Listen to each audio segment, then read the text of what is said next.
cybersecurity expert Robert Siciliano joins me now with more on this. And I guess, Robert, my concern here is that U.S. companies are, in some ways, enabling these terrorists because these terrorists are using their platforms. Should they not be held accountable?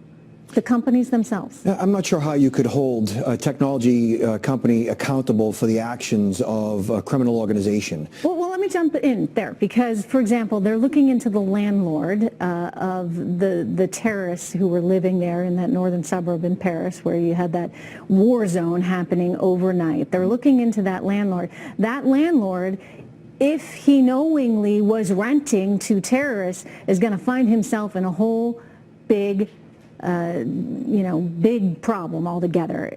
Couldn't you make the same argument for U.S. companies if they knowingly allowed these terrorists to operate on their platforms?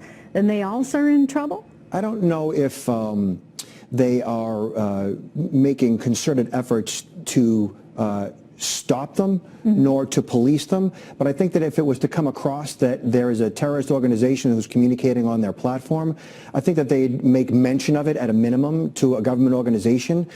To hold them responsible for actions of criminal organizations, I don't necessarily see this as a technology issue. This is a boots on the ground issue. But you've got a lot of people in Silicon Valley right now, and they've told me they don't like that the government is breathing down their back. And they worry about what this means for them to be able to compete internationally. Because in other words, if you have the threat of the FBI looking at the Facebook posts, then that therefore is a threat to Facebook. We've seen Mark Zuckerberg be very critical of some of the NSA's activity. At some point, if they are enabling these guys, even if, not fully knowing that they're doing so, it just seems as though they should be working together more with government to provide the information officials need to track down these terrorists. I know that Silicon Valley is working with the government. They certainly are aware of the issues. I mean, they are families and concern about national security, homeland security, just as well as anyone else is. The issue here is that when you create backdoors that allow government access to information, you're also creating backdoors for cyber criminals as well.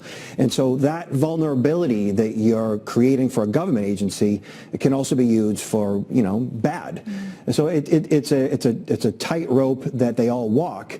And ultimately, the goal for everyone is to secure the homeland. Without a doubt. All right. Thank you very much, Robert. Good to have you here.